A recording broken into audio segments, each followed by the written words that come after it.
What's happening, everybody? Thank you for tuning in today to Michael's Market Update. It is February 2017, and wow, do I have a lot to share with you guys today. Let's dive in right here to how is the market.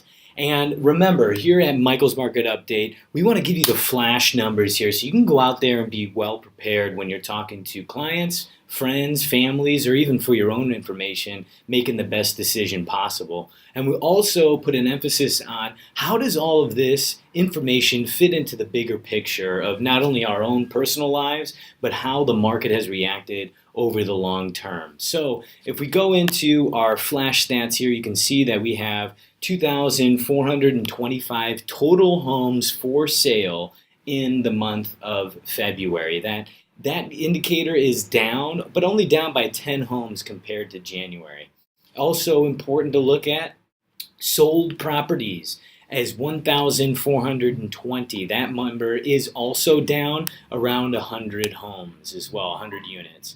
And next we have our pendings. Pendings shot through the roof into 2014 units. That number is up as well. Now let's take a look at the chart so that way you can get an idea, a better understanding of these numbers. Right here we have last month. You can take a look here.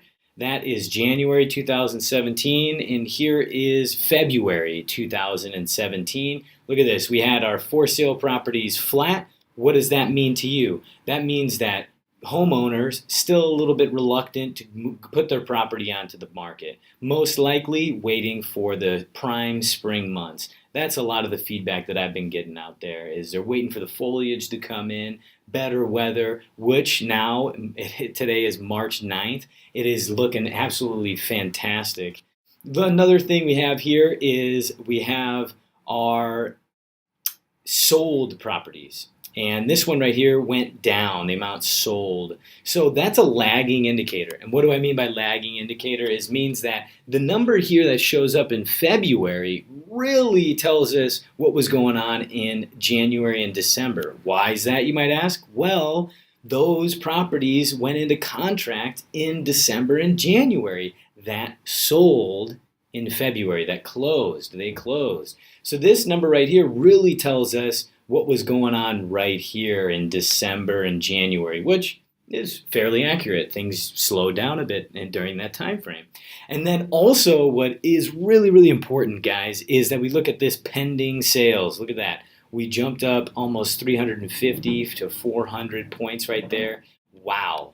What does that tell me? I love the pending sales because that gives us a finger on the pulse of what is going on right now. So in February, we had more activity. That means more buyers are going out there and getting properties into contract. That is an indicator that things are starting to move and starting to move much faster. Now, what I love to do is take a look at this right here, and then let's also take a look at the chart for the total of 5 years. Wow, look at this. It is like Sacramento regularly is doing something here, and what is it, you might be asking? Well, let me break it down for you. Look at this. This is December, December, December, December, and December. So we're looking at the trough of our graph here and our activity, the red line being pending sales, that means we're slowing down a lot in December.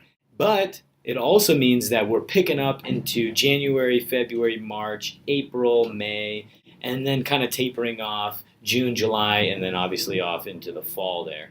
And with regularity, over the past 4 years, Sacramento has done this similar activity. Similar activity. So when we're looking at these numbers right here, this is where we are today in February. We're looking at this and we can say, wow, well, if I look back the past 4 years, I can safely assume that we're on track to have a fairly similar year to the previous last year, especially, and particularly these other 2 years here in 2013 and 14.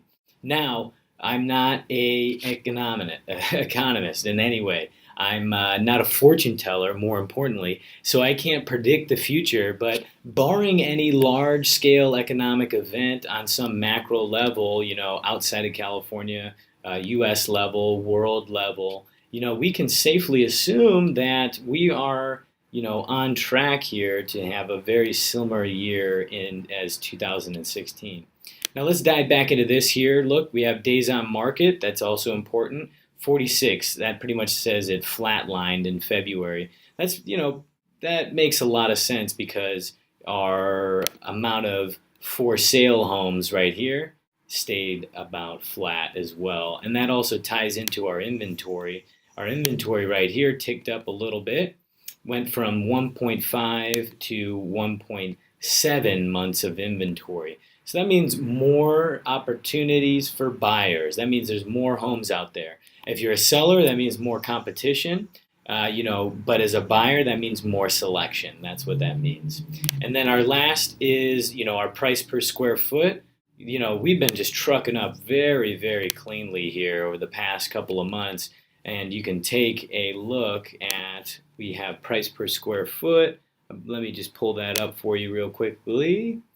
And we don't have that graph, but no problem. We'll keep on moving forward. Days on market, 46 right here. We can see that it flatlined, and that means we're getting 98%. If you put the house on the market for, $100,000, that means you're getting $98,000. That's great. That means we're doing fantastic, and we're in a pretty healthy market here for sellers especially.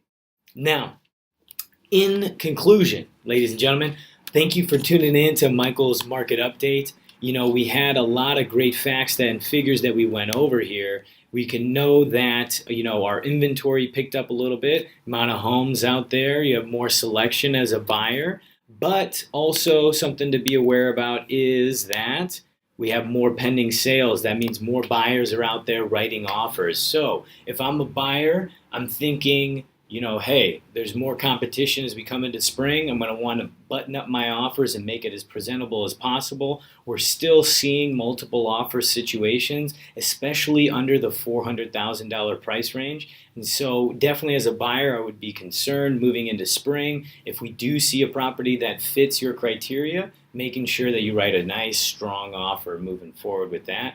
And if I'm a seller, again, I'm looking at this right here. The amount of properties on the market for sale is also going to come on. So, we're going to want to make sure that our property is presented well, priced correctly, and we can take advantage of these buyers out there who are putting properties pending and eventually getting us to where we want it closed. Is that right?